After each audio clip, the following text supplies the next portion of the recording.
সুপ্রিয় দর্শক, আসসালামু আলাইকুম। সবাইকে শুভেচ্ছা। মোদির ভারতের হিন্দুত্ববাদী সংগঠন আরএসএস এর সাম্প্রদায়িক দাবির প্রেক্ষিতে ভারতের cricket board BCCI Bangladeshi cricketer মুস্তাফিজকে আইপিএল থেকে সরিয়ে দিয়েছে। আপনারা নিশ্চয়ই জানেন, আইপিএল এর নিলামে শাহরুখ খানের দল কলকাতা নাইট রাইডার্স প্রায় 9 কোটি রুপি দামে মুস্তাফিজকে কিনে নেয় এবারের সিজনের জন্য।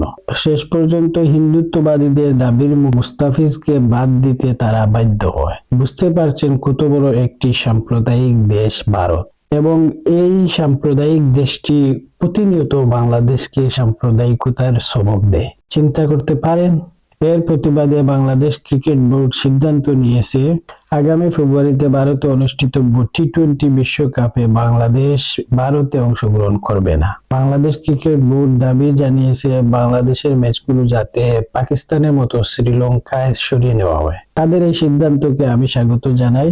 বাংলাদেশের প্রতিটি ক্রিকেট প্রেমী মানুষ বাংলাদেশ সরকার এবং ক্রিকেট বোর্ডের এই সিদ্ধান্তকে সাধুবাদ জানিয়েছে।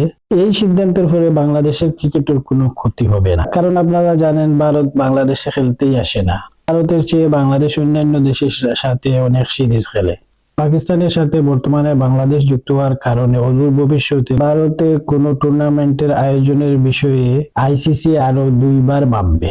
এতে ভারতের ক্রিকেট ক্ষতিগ্রস্ত হবে। বাংলাদেশে এখানে কোনো ক্ষতির কোনো আশঙ্কা নাই। মুস্তাফিজ আইপিএল এ না খেললে কি? বাংলাদেশের এই নিরাপত্তা ইস্যু এবং ভেন্যু পরিবর্তনের আবেদনের কারণে ইতিমধ্যে ক্রিকেট বিশ্ব এবং ভারতের অভ্যন্তরে প্রচুর সমালোচনা হচ্ছে, এবং এই সমালোচনা কোথায় গিয়ে থামবে বলা যাচ্ছে না। হয়তো অদূর ভবিষ্যতে আইসিসি ভারতে আর এরকম বড় কোনো টুর্নামেন্ট আয়োজন করবে না। এতে ভারতের ক্রিকেট ক্ষতিগ্রস্ত হবে। বাংলাদেশ হয়তো ভারতের সাথে সিরিজ খেলবে না বা সিরিজ বয়কট করবে, বা ভারত বাংলাদেশে খেলতে আসবে না। এতে বাংলাদেশের কিছু যায় আসে না, কারণ বাংলাদেশকে ভারত এমনিতেই শিডিউল দেয় না। তার চেয়ে বরং তারা আফগানিস্তানকে বেশি শিডিউল দেয়।